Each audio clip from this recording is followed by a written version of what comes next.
बहुत समय पहले की बात है। एक समृद्ध और शक्तिशाली राज्य था, जहाँ का राजा अपार धन संपत्ति का स्वामी था।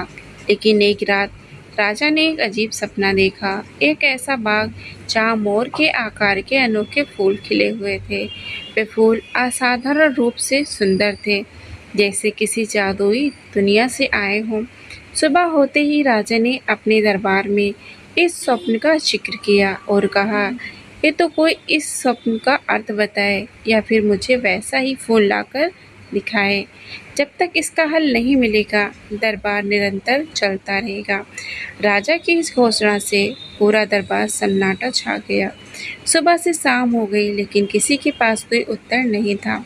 सभी दरबारी भूखे प्यासे सहमे अपने स्थान पर बैठे थे। किसी की हिम्मत न थी कि इस असंभव से दिखने वाले कार्य के लिए आगे आए। तभी राजा ने एक थाल में पान का बीड़ा मंगवाया और कहा, जिसमें हिम्मत हो ये पान का बीड़ा उठाए और इस कार्य को अपने सिर ले। लेकिन कौन अपनी जान को खतरे में डालता? कोई भी आगे नहीं बढ़ा। उसी समय दरबार के राजा की इकलौती पुत्री राजकुमारी ने प्रवेश किया। वो अनुपम सुंदरता की स्वामिनी होने के साथ साथ बहुत ही चतुर, बुद्धिमान और साहसी भी थी। उसने दरबार में इस दृश्य को देखा और एक सन्नाटे को महसूस किया, तो बिना एक क्षण गंवाए आगे बढ़ी। उसने चांदी की थाली में रखे हुए पान का बीड़ा उठाया और खा लिया। पूरा दरबार स्तंभ रह गया। राजा के चेहरे पर चिंता की लकीरें खिंच गईं। बेटी, तुमने ये क्या किया? राजा ने व्याकुलता से पूछा। राजकुमारी ने शांत स्वर में उत्तर दिया, पिताजी, सुबह से दरबार के सारे लोग भूखे बैठे हैं। कोई भी इस काम के लिए आगे नहीं आ रहा। अगर इस शिकार के लिए किसी एक को बलिदान देना ही पड़े तो मैं हूँ। मैं आपके सपने में देखे फूल को ढूंढ कर लाऊंगी। यदि नहीं ला पाई तो फिर कभी अपना चेहरा नहीं दिखाऊंगी। दरबार में सन्नाटा छा गया। राजा कुछ कह भी नहीं पाया और बस हाथ मलते रह गए। इस बीच राजकुमारी का विवाह उदयगढ़ के राजा से तय हो चुका था। विवाह की तैयारियां महल में पूरे जोरों पर थी, लेकिन इन अनोखी चुनौती में स्थिति को पलट कर रख दिया। अब राजकुमारी एक ऐसे सफर पर निकलने जा रही थी जिसकी मंजिल और परिणाम अज्ञात थे। राजकुमारी ने अपने माता पिता को आश्वस्त किया कि या तो मैं 1 साल के भीतर लौट आऊंगी, या फिर अगर किस्मत ने साथ न दिया तो उदयगढ़ के साथ मेरा संदेशा मान लेना। अपनी बात पूरी करने उसने यात्रा की तैयारी शुरू कर दी। एक घोड़े पर सवार होकर वो पुरुष वेश धारण करके अपने लक्ष्य की ओर निकल पड़ी। उसने सिर पर पगड़ी बांध ली, वस्त्र बदल लिए और एक साहसी यात्रा की तरह दुनिया की अनजानी राहों पर कदम रख दिया। सफ़र लंबा और कठिन था। हर शहर, हर बस्ती वो एक सराय में ठहरती और वहाँ के मालिक से एक ही सवाल पूछती, क्या यहाँ कोई ऐसी जगह है जो देखने लायक है? लेकिन हर जगह उसे निराशा ही हाथ लगती। कोई भी ऐसी जगह नहीं बताता जो रहस्यमय हो, जहाँ कुछ अनोखे देखने को मिले। इस तरह 2 महीने बीत गए। रास्ते की धूल, मौसम की मार, अनजान शहरों का अजीबपन, इस सब से जूझते हुए आखिरकार वो एक बेहद खूबसूरत शहर पहुंची। ये शहर पहले देखे हुए सभी स्थानों से अलग था। सड़क पर चहल पहल थी, हवाओं में सुगंध थी और इमारतों की भव्यता देखते ही बनती थी। यहाँ की खूबसूरती में एक अजीब सा आकर्षण था, मानो कोई रहस्य इसमें छिपा हो। हमेशा की तरह राजकुमारी एक सराय में ठहरी और मालिक से वही प्रश्न दोहराया, क्या इस शहर में कोई ऐसी जगह है जो अनोखी और देखने लायक हो, हर किसी का सपना हो?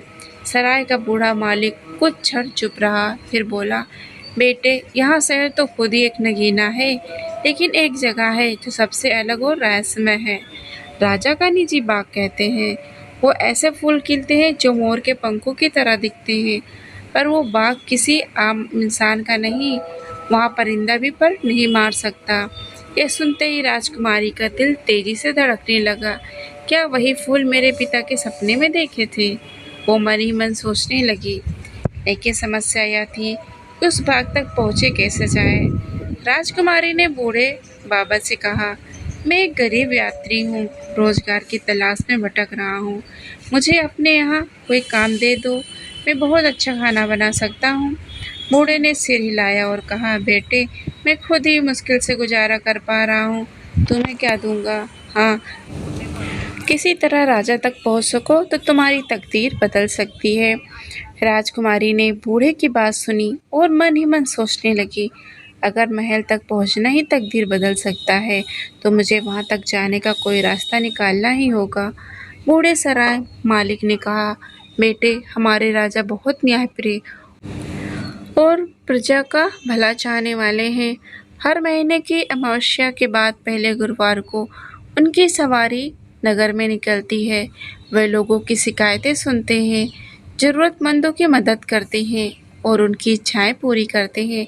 अगर किसी तरह तुम राजा के ध्यान अपनी ओर खींच सको तो तुम्हारी भी तकदीर बदल सकती है। राजकुमारी को ये सुनकर एक उम्मीद की किरण नजर आई। उसने पूछा, बाबा, इस राज का नाम क्या है? बूढ़े ने जवाब दिया, यह उदयगढ़ है और यहाँ का राजा पिछले साल ही अपने पिता के स्वर्गवास के बाद सिंहासन पर बैठा है। उदयगढ़ राजकुमारी का दिल जोर से धड़क उठा, यानी वो अनजाने में नहीं, अपने ही होने वाले ससुराल में आ गई है। पर उसने खुद को संभाला, डरने या घबराने का सवाल ही नहीं था। उसने तय किया, वो अपनी पहचान छिपाए रहेगी, अपने मकसद को पूरा करने के लिए सूझबूझ से काम लेगी। अब राजकुमारी ने एक नई योजना बनाई। अगले 15 दिनों तक वो बूढ़े सराय में रुकी और ऐसे ऐसे स्वादिष्ट व्यंजन बनाए कि चर्चा दूर दूर तक फैल गई। लोग खास तौर पर यहाँ खाना खाने आने लगे और बूढ़े की आमदनी दिन प्रतिदिन बढ़ती गई। बूढ़ा उस अनजान युवक को दिल से दुआएं देने लगा, जिसे वो सिर्फ एक बावर्ची के रूप में देखता था, लेकिन जिसे असल में वो पहचान ही नहीं पाया था। राजकुमारी ने राजा की सवारी निकलने वाले खास दिन के लिए अपनी पूरी मेहनत झोंक दी। उसने अत्यंत प्रेम और लगन से खास व्यंजन तैयार किए। राजसी रोटी यह इतनी आकर्षक और सुगंधित थी कि देखने वालों की नज़र उस पर टिकी जाती। जब राजा की सवारी राजमहल से निकली और सड़कों पर जुलूस की तरह आगे बढ़ने लगी, राजकुमारी रास्ते में खड़ी हो गई। जैसे ही राजा का रथ पास आया, उसने पूरी विनम्रता से झुककर प्रणाम किया और राजसी रोटी का अनमोल उपहार राजा को भेंट किया। राजा ने उसकी ओर देखा और कुछ क्षणों के लिए ठिठक गया। उस अनजान युवक यानी राजकुमारी की आंखों में गजब की चमक थी, चेहरा आकर्षण था और अंदाज बेहद प्रभावशाली। राजा को ये उपहार स्वीकार करने में जरा भी संकोच नहीं हुआ। उसने मुस्कुराकर कहा, ये हमारे राजभोज में परोसा जाए। इसके बाद राजा ने उसे इनाम देना चाहा, लेकिन राजकुमारी ने हाथ जोड़कर कहा, महाराज, मुझे इनाम नहीं चाहिए, बल्कि एक नौकरी चाहिए। मैं एक परदेसी हूँ और रोजगार की तलाश में दर दर भटक रहा हूँ। राजा ने उसकी बात पर गौर किया, फिर आदेश दिया, कल दरबार में आना, तुम्हें हमारे राजमहल की रसोई में काम मिलेगा। अगले दिन राजकुमारी दरबार में पहुंची।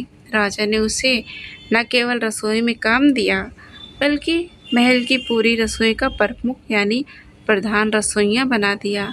अब राजकुमारी का पहला कदम कामयाब हो चुका था। वो महल के भीतर पहुंच गई थी। अब उसे सिर्फ सही मौके का इंतजार करना था। जल्द ही राजा को वो युवक इतना पसंद आने लगा कि वो हर वक्त उसे अपने साथ रखने लगा। चाहे शतरंज खेलना हो, घुड़सवारी करना हो या तलवारबाजी कर कला में वो निपुण था। उसकी प्रतिभा देखकर राजा बार बार चकित रह जाता, लेकिन न जाने क्यों राजा उसके हाव भाव में कुछ असामान्य सा लगता। एक दिन राजा ने अपनी माँ से कहा, माँ, मैंने जो ये नया युवक अपने महल में रखा है, उसके बारे में मुझे कुछ अजीब महसूस हो रहा है। मुझे लगता है ये जो दिखता है वैसा नहीं है। इसके हाथ पैर किसी लड़की जैसे है, लेकिन भेष पुरुष का है। कहीं ऐसा तो नहीं कि वास्तव में कोई लड़की हो। रानी माँ मुस्कुराई और बोली, बेटा, ये जानना कोई मुश्किल काम नहीं। कई ऐसी परीक्षाएं हैं जिनसे सच का पता लगाया जा सकता है। ऐसा करो, नगर में एक बाजार लगवाओ, एक तरफ हथियारों की दुकानें हो और दूसरी तरफ आभूषणों की। फिर इस युवक को अपने साथ वहां ले जाओ। यदि ये लड़की हुई तो इसका आभूषणों की तरफ ध्यान जाएगा, और यदि सच में लड़का हुआ तो इसका झुकाव हथियारों की तरफ होगा। राजा को यह उपाय पसंद आया। अगले ही दिन उसने नगर में भव्य बाजार लगवाया। एक ओर चमचमाते खंजर, तलवारें, धनुष, बाण और कवच सजाए गए हो, दूसरी ओर सोने चांदी के आभूषण, रत्नों से जड़े कंगन और झुमके रखे थे। इसके बाद राजा ने उस युवक यानी राजकुमारी को अपने साथ बाजार घुमाने के लिए बुलाया। लेकिन राजकुमारी बेहद और बुद्धिमान थी। वह तुरंत समझ गई ये उसकी परीक्षा ली जा रही है। उसने आभूषणों की ओर एक बार भी नजर नहीं डाली। वो सीधा हथियारों की दुकान पर गई और बड़े ध्यान से तलवारों को परखने लगी। वह एक तलवार हाथ में लेकर बोली, वाह, इसकी धार कितनी तेज है। युद्ध में ये दुश्मन का एक ही वार में काम तमाम कर सकती है। फिर उसने एक और तलवार उठाकर कहा, महाराज देखिए, ये तो आपके लिए बिल्कुल उपयुक्त है। राजा ने मुस्कुराकर कहा, भाई एक नज़र उधर भी डालो, आभूषणों की दुकान पर, शायद तुम्हें कुछ पसंद आए। राजकुमारी ने तुरंत तलवार घुमाई और हल्की हंसी के साथ बोली, क्या महाराज, आप भी औरतों की तरह आभूषण दिखा रहे हैं? इधर देखिए, ये असली मर्दों के कहने हैं। राजा उसके जवाब से निरुत्तर रह गया। महल लौटने के बाद उसने अपनी माँ को सारी बात बताई। रानी माँ हंसकर बोली, बेटा, हो सकता है वो सच में लड़का ही हो। कुछ लड़के दाढ़ी मूछ आने से पहले ही कोमल चेहरे वाले होते हैं, इसलिए लड़की जैसे दिखते हैं। लेकिन राजा को अब भी तसल्ली नहीं हुई। उसने कहा, नहीं माँ, मुझे यकीन है कि इसके पीछे अवश्य कोई राज है। यह लड़का जितना दिखता है उतना सीधा है नहीं। नहीं, रानी माँ सोच में पड़ गई। फिर उन्होंने एक और उपाय सुझाया। अच्छा, ऐसा करो, आज रात खाने में बहुत तेज मिर्ची डालने के लिए कहो। अगर ये लड़की हुई तो निश्चित रूप से मिर्ची लगने पर हाय हाय करेगी। लेकिन अगर ये सच में लड़का हुआ तो चाहे कितनी ही मिर्च क्यों ना हो वो बर्दाश्त कर लेगा, भले ही उसकी आंखों से पानी क्यों ना आ जाए। राजा को यह उपाय भी पसंद आया। अगले दिन राजा ने अपने मुख्य रसोइयों को बुलाया और आदेश दिया, आज रात के खाने में ढेर सारी मिर्च डालना। राजकुमारी, जो कि अब महल की रसोई की प्रभारी भी थी, ये बात सुनते ही समझ गई यह उसकी एक और परीक्षा है। वो मन ही मन मुस्कुराई, लेकिन चेहरे पर कोई भाव नहीं आने दिया। उसने तुरंत एक योजना बनाई। खाना खाने से आधा घंटा पहले वो महल के बाहर गई और महल के वैद्य से जाकर एक औषधि ली। उसकी जीभ और मुंह के शून्य कर दे। इस तरह उसे किसी भी तीखेपन का एहसास नहीं होगा। रात को भोजन का समय आया। राजा और राजकुमारी दोनों के साथ में खाना शुरू किया। जैसे ही राजा पहला निवाला मुंह में डाला, उनकी आंखों से आंसू छलक पड़े। मुंह से निकल गया, अरे इतनी तेज मिर्च, जबकि राजकुमारी ने बिना किसी सिकन के आराम से खाना खाया जैसे कुछ हुआ ही ना हो। राजकुमारी मुस्कुराते हुए बोली, महाराज, क्या हुआ, आप भी इतनी मिर्च से घबरा गए? मैं तो इसे बड़े स्वाद लेकर खा रहा हूँ। राजा ने हैरानी से देखा, चुपचाप अपना खाना पूरा किया। महल में लौटकर अपनी माँ को सारी बात बताई। रानी माँ ने सोचा, फिर कहा, एक आखिरी परीक्षा बाकी है। अगर ये युवक वास्तव में लड़की है तो इसका पता इस बार अवश्य चल जाएगा। रानी माँ ने सुझाव दिया, बेला और चमेली के ताजे फूल की एक सेज तैयार कराओ। अगर ये लड़की है तो फूल रात भर से मुरझा जाएंगे, और लड़का है तो फूल ताजे ही रहेंगे। राजा को ये सुझाव पसंद आया। उसने तुरंत माली को आदेश दिया कि बगीचे में फूलों की सेज तैयार की जाए। जब राजकुमारी ने उस सेज को देखा तो वो तुरंत समझ गई ये भी एक परीक्षा है। उसने माली को चुपके से एक अशर्फी दी और कहा, जैसे ये सेज बनी है वैसे ही एक और बनाकर झाड़ियों में छुपा दो। माली ने उसकी बात मान ली और वैसा ही किया। रात हुई। राजा और राजकुमारी दोनों फूलों की सेज पर लेट गए। राजा तो मीठी नींद में सो गया, लेकिन राजकुमारी जागती रही। जैसे ही सुबह का समय होने लगा, उसने चुपचाप अपनी सेज उठाई और उसे पास के कुएं में फेंक दिया। फिर झाड़ियों में छुपी ताजी सेज को लाकर अपने बिस्तर पर बिछा दिया और आराम से सो गई। कुछ समय बाद सुबह की पहली किरण फूटने लगी। राजा ने उठकर राजकुमारी को जगाया और दोनों अपनी अपनी सेज लेकर माँ के पास पहुँचे। राजकुमारी माँ ने दोनों सेज ध्यान से देखा। राजा की सेज फूल मुरझा चुके थे, बासी और मुरझाए हुए थे, जबकि राजकुमारी की सेज पर फूल ताजे और खिले हुए थे, जैसे अभी अभी बाग से तोड़े गए हों। रानी माँ ने मुस्कुराते हुए कहा, बेटा, अब ये जिद छोड़ दो, ये युवक ही है। कुछ युवक उम्र से इस पड़ाव में लड़कियों जैसे दिखते हैं।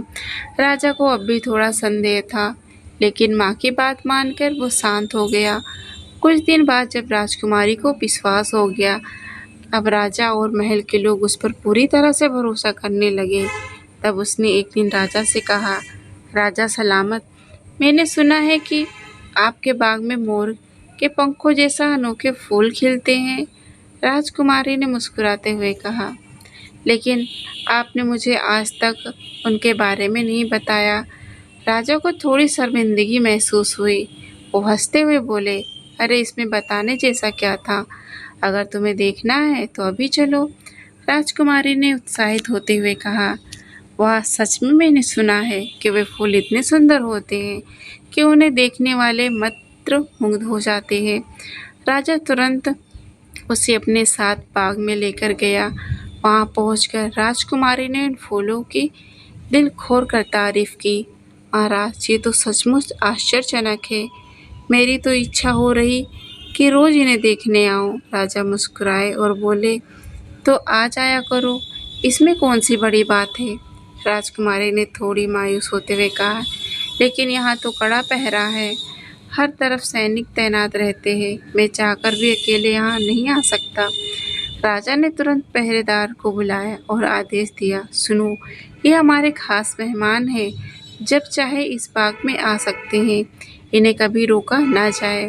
राजकुमारी का मन आनंद से प्रसन्न हो उठा। उसकी योजना सफल हो रही थी। अब उसे वो रास्ता मिल गया था जिसकी उसे तलाश थी। रात होते ही जब सो गए सब, तो वो पहरेदार भी अपने गश्त में व्यस्त थे।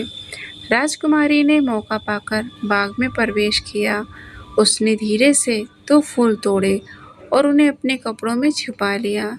इसके बाद वो अपने कक्ष में आई और एक पत्र लिखा, महाराज, मैं आपकी अतिथि नहीं बल्कि आपके मंगेतर हूँ, आपकी होने वाली पत्नी हूँ।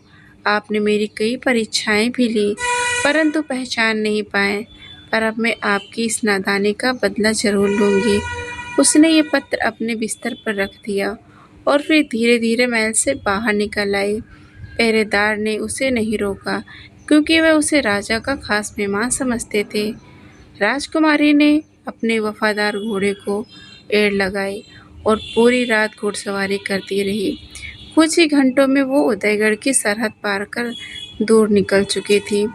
अगले दिन जब राजा ने उस युवक को दरबार में नहीं देखा, तो उसे चिंता हुई। उसने सेवकों से उसके बारे में पूछा। तभी एक गुलाम दौड़ता हुआ आया और बोला, महाराज, ये पत्र आपके लिए है।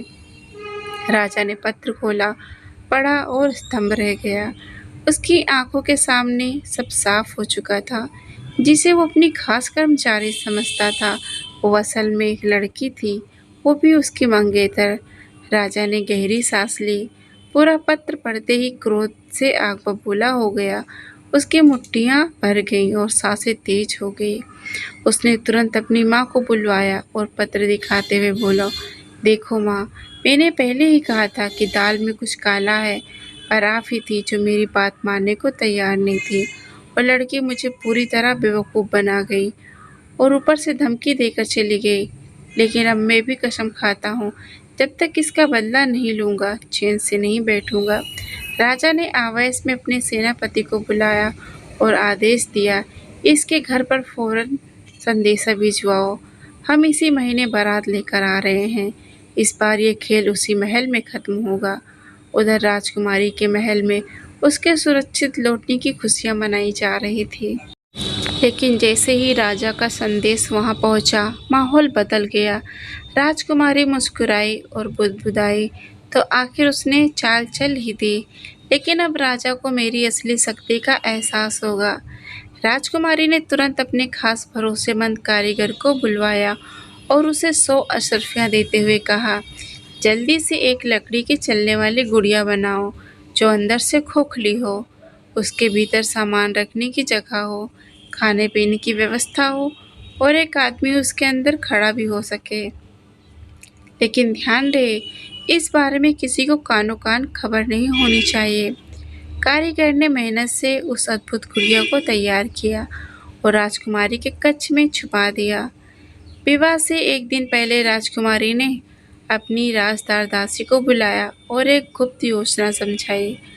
उसने मोम से एक लकड़ी का पुतला तैयार करवाया, उसके पेट में गाढ़ लाल रंग सीरा भर दिया। फिर दासी को आदेश दिया, कल मेरी रुखसती के समय इस मोम की गुड़िया को दुल्हन बनाकर पालकी में बिठा देना, लेकिन ये राज किसी को भी पता न चलना चाहिए। दासी ने सिर झुकाकर हामी भर दी। राजा की बारात धूमधाम से आई। पूरे राज्य में शहनाइयाँ बजी, ढोल नगाड़े की गूंज उठी। भव्य विवाह संपन्न हुआ और फिर विदाई का समय आया। सबकी आंखें नम थी, लेकिन किसी को भनक तक नहीं थी कि पालकी में असली राजकुमारी नहीं बल्कि एक मोम की गुड़िया बैठी है। बारात लौटने लगी। उधर असली राजकुमारी चोरी छिपे लकड़ी की गुड़िया के अंदर छुप गई और बारात के रास्ते से दूर जंगल की ओर निकल पड़ी।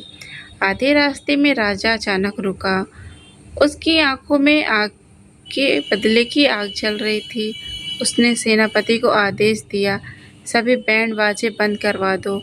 जो भी सामान राजकुमारी के पिता ने दिया था उसे वापस करवा दो। और सुनो, कहारों से कहो कि पालकी यहीं उतार दे और वापस लौट जाए। किसी में राजा के गुस्से के आगे सवाल पूछने की हिम्मत नहीं थी। चुपचाप आदेश मानते चले गए। राजकुमारी ने पहले ही अपने माता पिता को समझा दिया था, यदि विवाह के बाद दहेज वापस कर दिया जाए तो वो चिंता ना करें। वह ये समझ कि कुछ उसकी योजना के अनुसार ही हो रहा होगा। जब सब लौट गए, राजा भी गुस्से में जल रहा था। उसने न तलवार खींची और न गुरका। अब देखता हूँ ये लड़की कैसे बचती है। राजा का गुस्सा 7वें आसमान पर था। उसने तलवार निकाली और दुल्हन के पेट में जोर से खंजर भोंक दिया। जैसे ही धारदार हथियार पुतले में समाया, गाढ़ा लाल रंग का शरबत भीतर से खून की तरह निकलने लगा। राजा ने ठहाका लगाते हुए कहा, देखो, मैं अपनी कसम पूरी कर रहा हूँ। उसने तलवार से बहते हुए लाल शरबत जैसे खून की चुम्मी भरकर पिया और व्यंग में बोला, कमबख्त का खून भी मीठा था, पर मुझे कोई अफसोस नहीं हुआ। राजा ने घोड़े पर चढ़ते हुए एड़ लगाई और धीरे धीरे अपने राज्य की ओर बढ़ चला। चारों ओर गहरा जंगल था। सन्नाटे में केवल घोड़े की टाप की आवाज़ गूंज रही थी। अचानक पीछे से खटखट की आवाज़ आई। राजा ने सिर घुमाया तो देखा एक लकड़ी की औरत उसकी ओर बढ़ी आ रही है। जंगल की निस्तंभता में दृश्य भयानक लग रहा था। माथे पर पसीना छलक आया। उसने गुस्से में गरजते हुए कहा, कौन तू? मेरा पीछा क्यों कर रही है? लकड़ी की काठी धीरे धीरे आगे बढ़ी और भारी आवाज़ में बोली, मैं तनमन हूँ राजकुमारी का खिलौना। उनकी उदासी मिटाने के लिए मैं हमेशा उनके पास रहती थी, उनके अकेलेपन की साथी थी। आपने मेरी राजकुमारी को मार डाला। अब मैं कहाँ जाऊँ? मैं तो आपके साथ ही चलूँगी। राजा का चेहरा तमतमा उठा। उसने झुलझुलाकर कहा, मुझे किसी की संगत नहीं चाहिए, वापस लौट जा। परंतु तन्मन ने सिर झुका लिया और बोली, अब मेरा कोई ठिकाना नहीं, मैं आपके साथ ही चलूँगी। राजा ने उसे अनदेखा किया और घोड़े को तेज दौड़ाया, लेकिन तन्मन भी उसी गति से भागते हुए साथ चलती रही। राजा तेजे से तैसे करके महल पहुंचा। पूरे राज्य में खुशी का माहौल था। लोग अपने राजा और नई रानी के स्वागत के लिए तैयार खड़े थे। पूरा महल दुल्हन की तरह सजाया हुआ था। शहनाइयाँ बज रही थी और नगरवासी फूलों से मार्ग सजा रहे थे। लेकिन जैसे ही राजा अकेले घोड़े से उतरा, पूरा दरबार सख्त में आ गया। उसकी माँ दौड़ कर आई और घबराई हुई आवाज़ में पूछा, बेटा, बहू कहाँ है? राजा ने धीमे स्वर में जवाब दिया, रास्ते में ही मार दिया उसे। मुझे आपकी कसम पूरी करनी थी। महल में सन्नाटा छा गया। माँ ने सर पकड़ लिया और आंखों से आंसू छलक पड़े। दरबारी एक दूसरे का मुंह ताकने लगे। किसी की हिम्मत नहीं हुई कुछ कहने की। तभी ठक ठक लकड़ी की टकराने की आवाज़ आई। महल के दरवाजे पर उसकी आवाज़ गूंज रही थी। राजा ने सिर उठाकर देखा। दरवाजे पर वही तनमन खड़ी थी। सभी की आंखें फटी की फटी रह गई। महल के पहरेदार पीछे हट गए। माँ ने घबराकर राजा की ओर देखा। ये क्या है और ये कौन है? राजा के माथे पर पसीना छलक आया। तनमन धीरे धीरे आगे बढ़ी और गंभीर स्वर में बोली, राजा जी, आपने अपनी कसम तो पूरी कर ली, लेकिन क्या अब मेरी बारी है? पूरा महल सांस रोककर खड़ा था। राजा के चेहरे पर रंग उड़ चुका था। माँ ने डर से पीछे हटते हुए राजा से पूछा, बेटा, ये किससे ले आए हो? राजा झुंझला कर बोला, माँ, मुझे नहीं पता। न जाने कौन इसे भेज गया। पीछे ही नहीं छोड़ती। लकड़ी की गुड़िया है। तभी तनमन ने धीरे से सिर उठाया और गंभीर स्वर में कहा, रानी माँ, मेरा नाम तनमन है। मैं राजकुमारी का खिलौना थी, उनकी साथी, उनकी सहेली। लेकिन आपने उनकी सुध नहीं ली और राजा ने उन्हें मार डाला। अब मैं कहाँ जाऊँ? राजा ने गुस्से से तलवार निकाली और तनमन की ओर लपका। तब तेरा भी काम तमाम कर दूँ। लेकिन माँ बीच में आ गई और कड़क आवाज़ में बोली, खबरदार, इसे हाथ भी मत लगाना। मेरी बहू तो नहीं आई, कम से कम इसे तो रहने दे, जिससे मेरा दिल बहल जाए। राजा ने गुस्से से तलवार वापस म्यान में रख ली और पैर पटकता हुआ बाहर चला गया। धीरे धीरे तनमन माँ के साथ रहने लगी। दिन भर वो उसके पास बैठी रहती, उनसे बातें करती, कहानियाँ सुनाती और सलाह भी देती। रानी माँ को उसकी आदत पड़ गई। वह उसके प्यार दुलार करने लगी। कभी उसकी सफाई करवाती तो कभी उसकी देखभाल करती। लेकिन किसी को क्या पता था कि ये सिर्फ एक लकड़ी की गुड़िया नहीं, बल्कि राजकुमारी की चतुराई का हिस्सा था। रात होते ही जब महल के सब लोग सो जाते तो राजकुमारी लकड़ी के खोखले पुतले से चुपचाप बाहर निकलती। वो दिन भर के लिए खाने पीने का सामान अंदर रखती, फिर कमरे में बंद करके थोड़ी देर सोती। सुबह होने से पहले वो फिर से उस गुड़िया में समा जाती। रानी माँ ने अपने बेटे को ताने मारने शुरू कर दिए। बेवजह अपनी पत्नी को मार डाला। किस्मत से एक अच्छी पत्नी मिली थी, लेकिन तेरा गुस्सा तुझे ही ले डूबा। अब तू अकेला रह गया राजा। ये सब सुनकर ही वो गुस्सा हो जाता। फिर एक दिन तनमन ने अपनी रानी माँ से कहा, रानी माँ, राजा को फिर से शादी कर लेनी चाहिए। अकेले रहने से अच्छा है कि कोई उसके साथ निभाए। रानी माँ ने हामी भरते हुए कहा, सच कह रही हो, मैं अभी एक अच्छी लड़की ढूंढती हूँ। राजा ने मना कर दिया, लेकिन रानी माँ ने जिद पकड़ ली। आखिरकार उन्होंने अपने एक मंत्री की बेटी से राजा का रिश्ता तय कर दिया। महल में फिर से शादी की तैयारियां शुरू हो गई। जगह जगह सजावट होने लगी, शहनाइयाँ बजने लगी और सारे राज्य में उत्सव का माहौल बन गया। अब शादी में 2-3 दिन बचे। तब एक रात तनमन ने रानी माँ से कहा, रानी माँ, शादी का दिन आ गया। क्या मुझे इजाज़त मिलेगी कि मैं नदी पार जाकर अपना काठ यानी अपनी लकड़ी के शरीर को धो लूँ? रानी माँ ने हंसते हुए कहा, अरे पगली, तू तो लकड़ी की बनी है। तेरा कौन सा शरीर मैला हो गया जो तुझे धोने की ज़रूरत पड़ गई? और फिर धोना है तो किसी सेका से कहकर धुलवा देती हूँ। नदी में जाने की क्या ज़रूरत है? तनमन ने सिर हिलाते हुए कहा, नहीं रानी माँ, मैं किसी और से हाथ भी नहीं लगवाऊंगी। उंगली अगर टूट गई तो मुसीबत हो जाएगी। रानी माँ को तन मन पर पूरा भरोसा था। उन्होंने कहा, ठीक है जा, लेकिन जल्दी लौट आना। तन मन बोली, रानी माँ मेरी राजकुमारी भी नहीं है जो मेरा ख्याल रखे। अब बस थोड़ा सा बेसन और चमेली मेरे हाथ पे रखवा दीजिए, मैं खुद ही नहा लूँगी। उन्होंने नौकरानी से बेसन और चमेली का तेल मंगवाया। तन्मय खटपट करती हुई धीरे धीरे नदी की ओर बढ़ी। सुनसान किनारे पहुंचकर उसने पहले से छुपाई लकड़ी की गुड़िया को झाड़ियों के पीछे रखा। खुद बाहर निकल आई, ठंडे पानी से नहाया, नए कपड़े पहने, बालों में गजरा लगाया और अपना रूप श्रृंगार कर सीधे उसी घर जिसकी बेटी की शादी हो रही थी उसी के महल जा पहुंची। लड़के वालों ने जब उसे देखा तो हैरान रह गए। अरे आप कौन हैं? किसी ने पूछा। राजकुमारी मुस्कुराकर बोली, मैं पड़ोसन हूँ, आपकी बेटी की शादी में शामिल होने आई हूँ। महल में सब उसकी सुंदरता देखकर दंग थे। पड़ोसन कितनी सुंदर है, इसकी बड़ी बड़ी आंखें देखो कैसे चमक रही है। राजकुमारी ने धीरे से कहा, अरे बहन, पहले मेरी आंखें बहुत छोटी थी, उसमें हर वक्त पानी धूल भरी रहती थी, लेकिन मेरी माँ को एक वरदान मिला, उसी की वजह से मेरी आंखें इतनी बड़ी चमकदार हो गई। फिर उसने अपने पास एक सूरमा निकाला और मंत्री की पत्नी को दे दिया।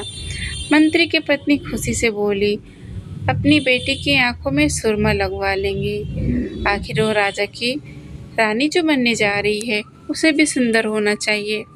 राजकुमारी मन ही मन मुस्कुरा रही थी। उसने अपना मकसद पूरा कर लिया था।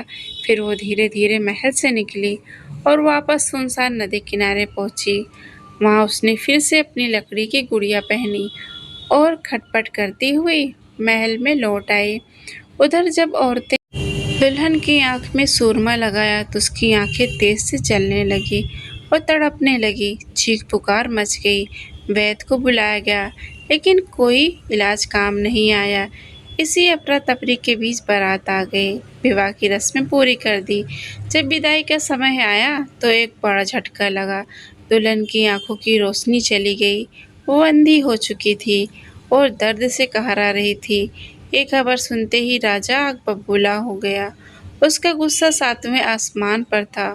उसने चिल्लाते हुए कहा, मुझे धोखा दिया गया, मैं इस शादी को नहीं मानता, अभी इसको छोड़ता हूँ। पूरे महल सन्न रह गया।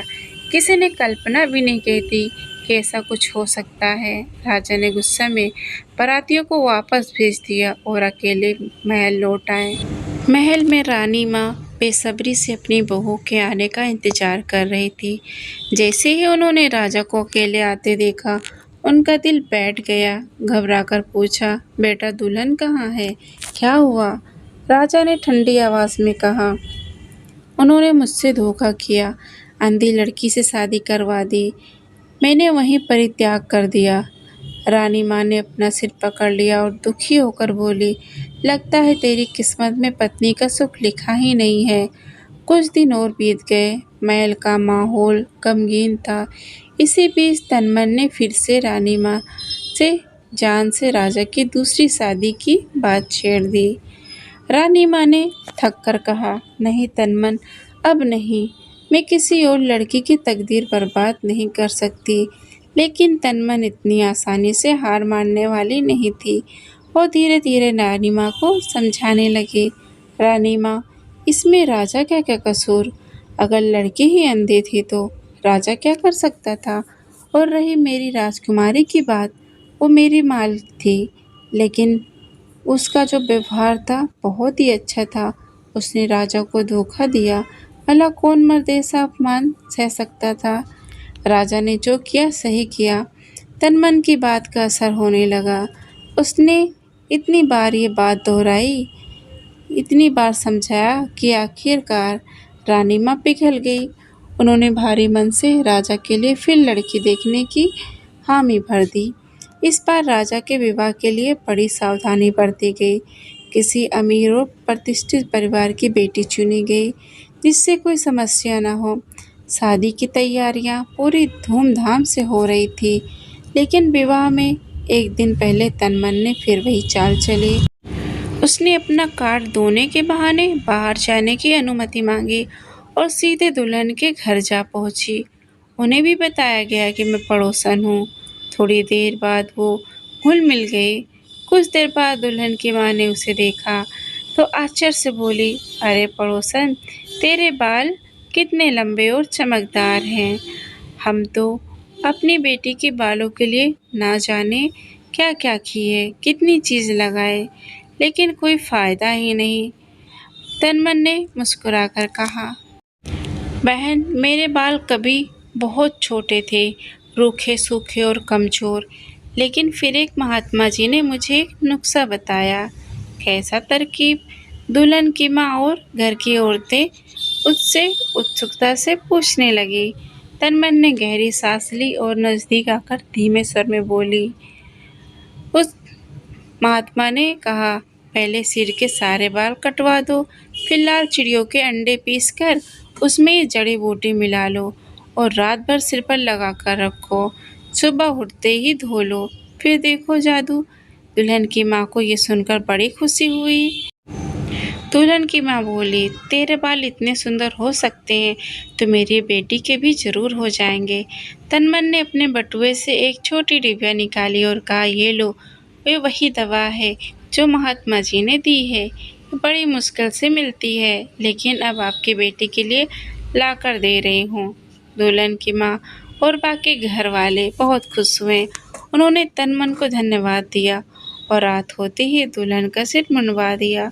फिर उसके सिर पर वही लेप लगा दिया, लेकिन रात भर दुल्हन दर्द और खुजली से कहराती रही। उसकी खाल जलने लगी। सुबह जब बारात आई तो उसकी खोपड़ी पर बड़े बड़े फफोले उभर आए थे। राजा के जासूसों को जब यह खबर लगी, वो तुरंत महल पहुंचा। राजा ने बोला, राजा साहब, दुल्हन का सिर पूरी तरह गंजा हो चुका है। उसके सर पर बड़े बड़े घाव हैं और वैद्य का कहना है अब उसके सिर पर कभी बाल नहीं उगेंगे। ये सुनकर राजा का गुस्सा फूट पड़ा। वो क्रोध से खड़ा हो गया और गरजते हुए बोला, मुझे फिर से धोखा दिया गया। ये मैं शादी नहीं करूँगा। उसने उसी वक्त विवाह करने से मना कर दिया।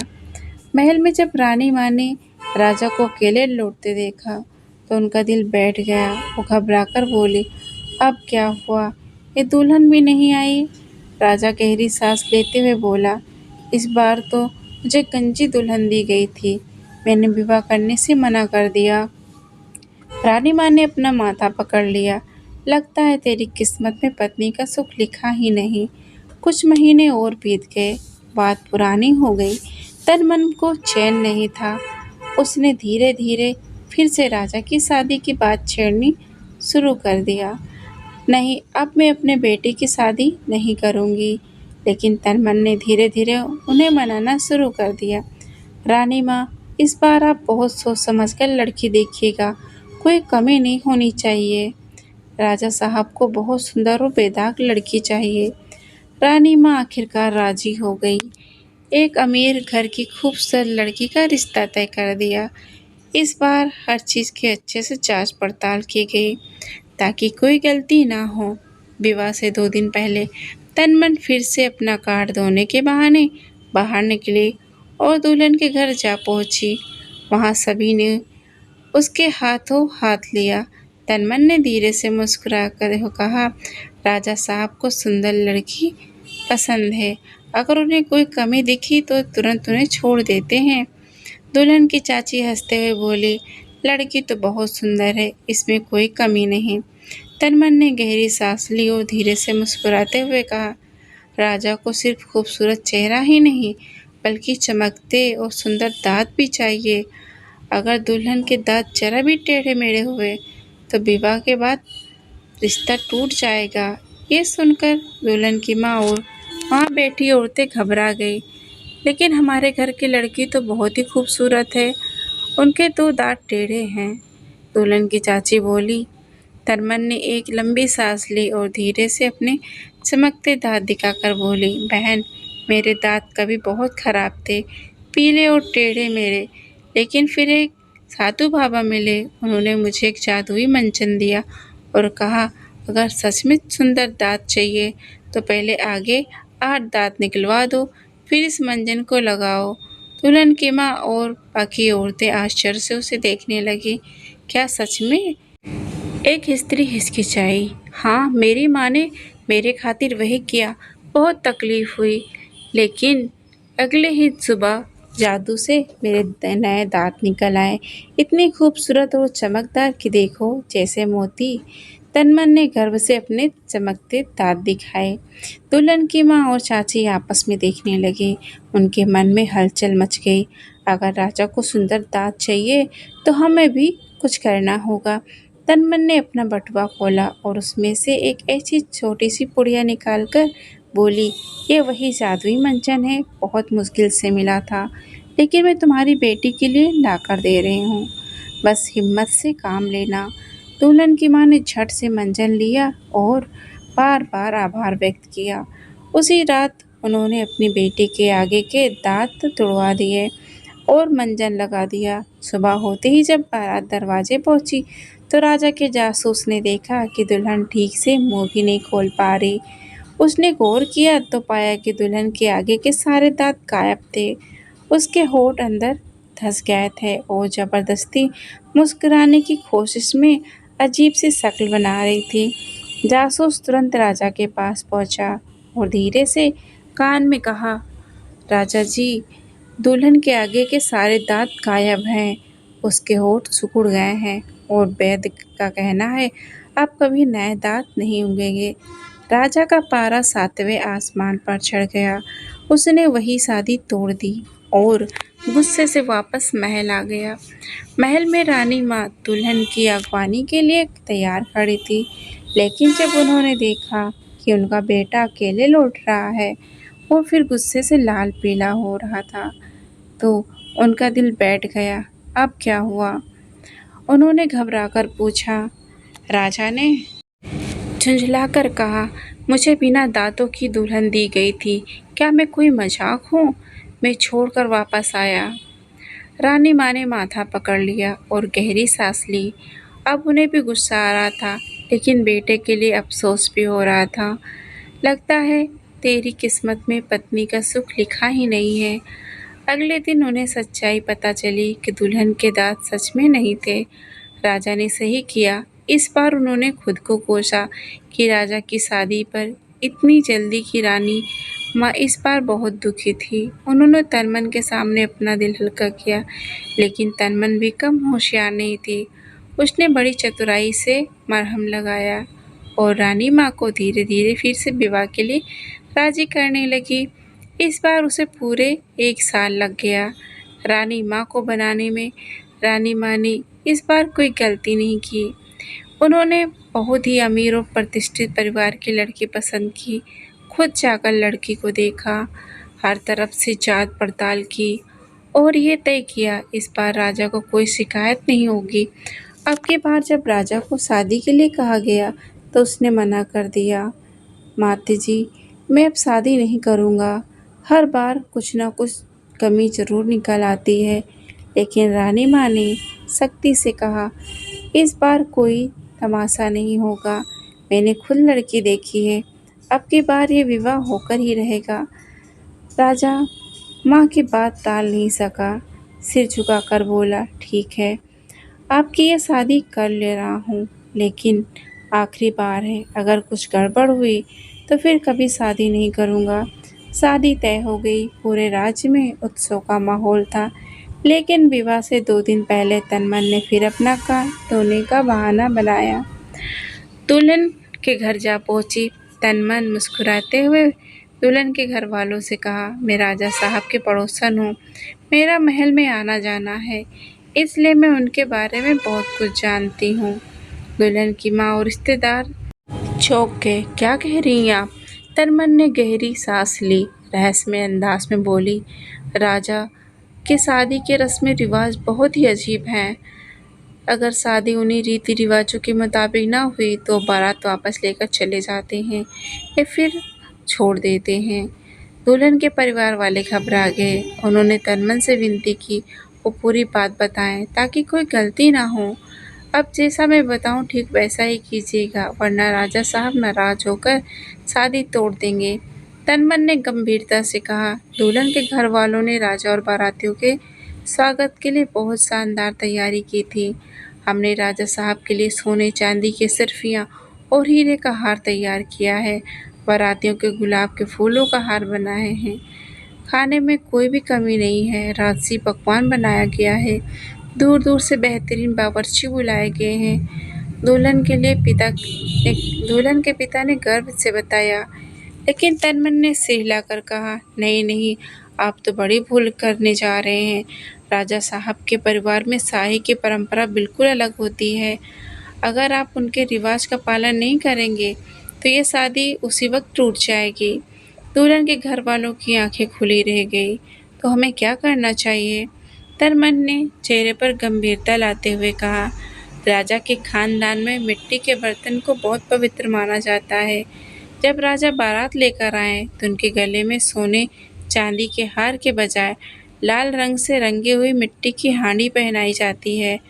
बारातियों को टूटे हुए मिट्टी के दिए का हार पहनाया जाता है। यह कैसी अजीब परंपरा है? दुल्हन की माँ हड़बड़ाकर बोली। यही उनका रिवाज है। और खाने में? तनमन ने आंखें नचाते हुए कहा, पहले दिन राजा और बारातियों को मिट्टी के छोटे बर्तनों में नमकीन दलिया खिलाया जाता है। अगले दिन चाहे आप उन्हें हीरे जवाहरात और चाय पकवान परोसे, कोई फर्क नहीं पड़ता, लेकिन पहले दिन यही होना चाहिए। दुल्हन के पिता और रिश्तेदार हैरान थे, लेकिन उन्होंने सोचा कि शायद यही सच हो। राजा का गुस्सा और शादी टूटने का इतिहास उनके सामने था, इसलिए कोई भी गलती नहीं करना चाहते थे। बहुत बहुत शुक्रिया बहन, आपने हम पर बड़ा एहसान किया। सभी ने तनमन का आभार जताया। तनमन मुस्कुराते हुए वहाँ से चली गई और महल लौट आई। राजसी नगाड़ों की गूंज के साथ राजा की बारात धूमधाम से निकली। जब बारात विवाह भवन में दाखिल हुए तो उनके गले में गुलाब के हार डालने के बजाय टूटे हुए मिट्टी के दिए मालाएं पहनाई गईं। बाराती एक दूसरे को आश्चर्य से देख रहे थे। ये क्या मजाक है? किसी ने फुसफुसाया। असली तमाशा तो तब हुआ जब राजा साहब खुद दरवाजा पर पहुंचे। दुल्हन के परिवार ने बेहद सम्मान के साथ राजा के गले में लाल रंग की रंगी हुई मिट्टी की हांडी डाल दी। राजा चौंक गए। ये क्या है? उन्होंने सख्त लहजे में पूछा। दुल्हन के पिता हाथ जोड़कर बोले, महाराज, ये आपके खानदान की परंपरा है जो हमें आपकी पड़ोसन ने बताई। राजा का चेहरा गुस्से से तमतमा उठा। उन्होंने झट से वो मिट्टी की हांडी खींचकर जमीन पर फेंक दी और क्रोध से बोले, ये किसने कहा? ये हमारी परंपरा है। बारातियों ने भी अपने गले से टूटे दिए की मालाएं उतार दी। सब जगह खलबली मच गई। दुल्हन के घर वालों को समझ ही नहीं आया कि क्या हो रहा है। उन्होंने सोचा कि शायद ये किसी रस्म का हिस्सा है, इसलिए वे राजा और बाराती को खाने के लिए ले गए। हर बाराती के सामने मिट्टी का छोटा कुंडा रखा गया। राजा के आगे मिट्टी का कुल्हड़ रखा गया और उसमें बेहद पतला दलिया परोसा गया। ये देखकर राजा का चेहरा तमतमा उठा। ये क्या मजाक है? राजा गरजते हुए बोले। दुल्हन के पिता हाथ जोड़कर विनम्रता से बोले, महाराज, ये वही परंपरा है जो आपकी पड़ोसन ने हमें बताई। राजा का धैर्य टूट गया। उन्होंने क्रोध में कुल्हड़ उठाकर जमीन पर फेंक दिया। हद होती है बेइज्जती की। अगर हम चुप रहें तो तुम लोग सर पर चढ़ जाओगे। राजा की आवाज़ पूरे बारातियों के जगह फैल गई। बारातियों में हलचल मच गई। किसी को समझ में नहीं आ रहा था ये सब क्या हो रहा है।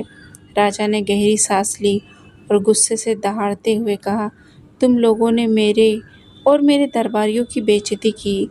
ऐसी जगह ये रिश्ता में छोड़ने से अच्छा कि मैं अकेला रहूं। मैं इस लड़की से विवाह नहीं कर सकता। दुल्हन के परिवार पर जैसे वज्रपात हो गया हो। किसी को उम्मीद नहीं थी ये मजाक था या झूठी रस्म बड़ी आफत बन जाएगी। राजा ने अपनी पगड़ी ठीक की, घोड़े पर चढ़ा और बारात के साथ वापस महल की ओर चल दिया। महल में पहुंचते ही राजा ने अपने कमरे का दरवाज़ा जोर से बंद कर लिया। पूरे महल में सन्नाटा छा गया। बारातियों ने जब रानी माँ को पूरी घटना सुनाई, उनकी आंखें भर आई। पता नहीं मेरी किस्मत में बहू और पोते का सुख है भी या नहीं, उन्होंने दुखी स्वर में कहा। तनमन तुरंत आगे आई और रानी माँ को दिलासा देने लगी। आप ऐसा करें रानी माँ, ये सब राजा साहब की शान के खिलाफ था। उन्होंने जो किया बिल्कुल सही किया। ऐसी बेइज्जती कोई भी सहन नहीं कर सकता। वो राजा के फैसले की बगावत करने लगी, लेकिन रानी माँ की आंखें में बेचैनी थी। सब बीतने लगा, लेकिन राजा के मन में एक अजीब सा संदेश जन्म लेने लगा। तन मन की बातें अब उसे अजीब लगने लगी थी। उसके विवाह पर हर बार कोई अजीब घटना हुई और अब उसे राजकुमारी की कसम भी याद आ रही। जब तक मैं आपके 5 विवाह ना तुड़वा दूं, तब तक मैं आपके साथ नहीं रहूंगी। क्या यह सब पहले से ही सोची समझी चाल थी? क्या तनमन ही इसकी जड़ थी? ये सब उसके दिमाग में किसी जहरीले बीज की तरह जमने लगा। उसने फैसला किया, अब इस बार तनमन पर नजर रखेगा। उस रात राजा अपनी माँ के कमरे में पहुंचा और कहा, आज रात में यहीं सोऊंगा। रानी माँ ने हैरानी से देखा, लेकिन कुछ कहा नहीं। राजा ने करवट बदली, लेकिन उसकी आंखें खुली हुई थी। वो तन मन पर नजर रखना चाहता था। कुछ ही घंटों बाद महल में सब सो गए, लेकिन राजा सो नहीं रहा था। राजकुमारी भूख से तड़प रही थी। वो कांट के भीतर इतने दिनों से बंद थी कि अब उसकी हालत खराब होने लगी थी। जब उसे यकीन हो गया कि सब सो चुके थे, तो धीरे से कांट से निकलकर महल की राजसी रसोई की ओर बढ़ी। अंधेरे में वो रसोई में पहुंची, जहां महल के लिए रात का खाना रखा था। वो जल्दी जल्दी भोजन लेने लगी, लेकिन तभी एक मजबूत हाथ ने उसका हाथ पकड़ लिया। राजकुमारी ने घबराकर सिर उठाया तो सामने राजा साहब खड़े हुए थे। राजा की आंखों में गुस्सा नहीं था, बल्कि एक अजीब सी स्थिरता थी। तो अब तुम्हारी कसम पूरी हो गई? राजा ने शांत स्वर में कहा। राजकुमारी ने चौंक कर उसकी ओर देखा। राजा ने हल्की मुस्कान के साथ कहा, अब मुझे समझ आ गया कि मैं तुमसे नहीं जीत सकता। तुमने जो चाहा वही हुआ। मैं हारा और तुम जीती। राजकुमारी के चेहरे पर हल्की मुस्कान आई। राजा की आंखों में क्रोध के साथ हैरानी भी थी। अब तक उन्होंने तनमन की हर बात मानी थी, लेकिन इस बार उसके झूठ का पर्दा फाश हो चुका था। रानी माँ भी गहरी सोच में पड़ गई। अब उन्हें समझ आ रहा था कि शायद पिछली 2 शादियों में तनमन का ही कोई खेल रहा होगा। राजकुमारी ने राजा की आंखों में देखकर कहा, अब मैं अपने महल वापस जा रही हूँ। अगर सच में मुझे अपनी रानी बनाना चाहते हो, तो दोबारा बारात लेकर आइएगा, और हाँ, इस बार रानी माँ को भी साथ जरूर लाइएगा। राजा ने कुछ पल सोचा, फिर सिर हिलाकर सहमति जताई। राजकुमारी ने मुस्कुराते हुए विदा ली और अपने महल लौट गई। अगली सुबह राजा साहब ने अपनी माँ के पास जाकर तनमन की पूरी हकीकत बयान की। रानी माँ ने उसे गलत समझा था। उसने जो कुछ किया मेरी भलाई के लिए किया था। रानी माँ यह सुनकर खुशी से झूम उठी। उनकी आंखों में खुशी के आंसू थे। बेटा, वो सच में तुम्हारे लिए योग्य पत्नी है। ऐसी समझदार और बहादुर लड़की किसी को नसीब से ही मिलती है। हमें तुरंत विवाह की तैयारी करनी चाहिए। पूरे महल में विवाह की तैयारियां शुरू हो गई। पूरा नगर रोशनी से जगमगा उठा। महल के दरवाजे पर रेशमी पर्दे लगाए गए। हाथियों को भव्य आभूषणों से सजाया गया। बाजे गाजे के साथ भव्य बारात निकली। राजा साहब इस बार पूरे राजसी ठाट बाट से बारात लेकर राजकुमारी के महल पहुंचे। रानी माँ भी साथ थी। राजकुमारी को बड़े सम्मान और धूमधाम से विदा किया। पूरे नगर में आनंद और हर्षोल्लास का माहौल था। लोग राजा और राजकुमारी की बुद्धिमत्ता और प्रेम की चर्चा कर रहे थे। महल में प्रवेश करने के बाद राजकुमारी ने सबसे पहले एक अहम पुरस्कार किया। मैं उन 4 लड़कियों के साथ अन्याय नहीं होने दूंगी, जिनकी शादियां मेरी वजह से टूट गई थी। उसने आदेश दिया, मुख्य राजवैद्य से उनका बेहतरीन इलाज कराया जाए और सारा खर्च राजसी खजाने से उठाया जाए। कुछ ही महीनों में पूरी तरह स्वस्थ हो गई। उनके बाद राजकुमारी ने उनके लिए योग्य तलाश की और वो धूमधाम से उनकी शादियां करवाई। राजा और राजकुमारी के बीच सच्चा प्रेम और सम्मान था। राजा ने राजकुमारी की समझदारी, धैर्य और निष्ठा को समझा और उसे अपने जीवन का सबसे अनमोल रत्न मानने लगा। राजकुमारी ने भी अपने नए घर को पूरी लगन और प्रेम से अपनाया। दोनों ने मिलकर राज्य को और समृद्ध, न्यायप्रिय बनाया। उनके प्रेम और बुद्धिमत्ता की कहानियाँ अनेक राज्य तक फैली। इस प्रकार एक परीक्षा और गलतफहमियाँ और एक नायिका की बुद्धिमत्ता ने अद्भुत प्रेम कहानी को जन्म दिया। एक ऐसी कहानी जिसे सदियों तक याद किया गया और वे दोनों खुशी खुशी जीवन व्यतीत करने लगे।